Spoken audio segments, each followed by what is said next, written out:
Welcome to Marketing and Margaritas. Today I've got a shorty soundbite episode for you about tapping into online reading styles. So when you're creating something for the web, among all the other things you need to think about, like planning for people viewing it on mobile or, attracting your audience when things are becoming even more competitive and keeping all of your stuff online as up to date as possible, the other thing you also need to consider is online reading styles. But this is an easy one. Yay! So through heat mapping and some other techie things, we discovered ages and ages ago that people read in very set patterns when looking at a computer screen.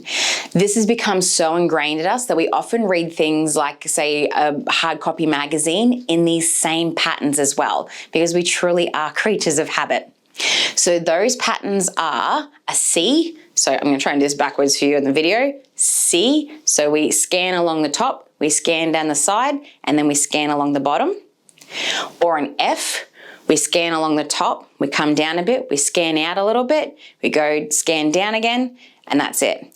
And then the third one is E, scanning along the top, scan down, scan out through the center, go down, scan along the bottom. So the one that we want is E. E is what gets us the most value. People are looking at the headline, they're scanning through our content, they're reading any standout bits that appeal to them, they're scanning down the body of it again, and then they're reading our call to action.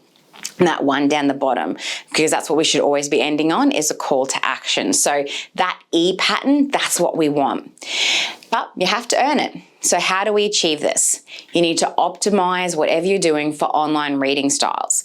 So the way you can do this is simple things like using headings and subheadings.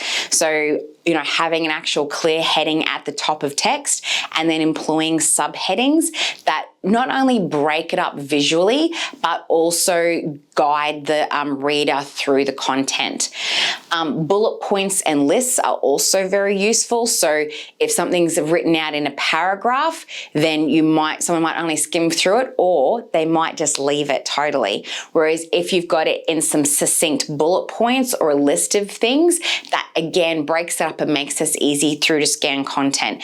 When people are reading online, they're quite often not reading anymore, they're scanning. Another thing you can employ here is formatting. So using bold, caps, italics, underlining, etc., to bring pieces out. Don't go overboard here though. So if you've got if you look at a piece of text and there is just italics and underline and bolding and shit everywhere, it looks chaotic. That's a turn off as well. We want things to be clean and simple and structured when we're reading. And lastly, another good one is breakout elements. So if you've got an image in there, which could be like a photo, a table, a graph, a graphic, a video, some sort of visual thing, or another breakout one that I quite like using is your breakout quote or your breakout statement. So taking a really strong piece of the text and pulling that out, maybe bolding and italicizing it. So again, when people are scanning down, if they come down and they come to that point and it really grabs them, sometimes they'll go back up and actually read the part before it as well, if that piece is good enough. So like I said, it's affecting our normal reading as well. So our offline reading is also being affected by these online reading styles. They've been around for so long, they've just become, human nature, I guess. So this is something you want to keep in mind for things like brochures, etc. as well. If you found this tip intriguing, then I recommend you check out our copywriting course. So this is the online reading styles and how to optimize for them is just one tiny element that I do go into more in the course, but it's one tiny element from just one module. So there's a bunch of information in there and it's now on demand. So we've been running this copywriting course for years and years with people, and now we've packaged it all up, honed it all and made it the best we can, and it's just available to buy on demand. So if you're interested, check it out. It's we'll pop it in the show notes and it should be launched by the time this episode comes out. Cheers.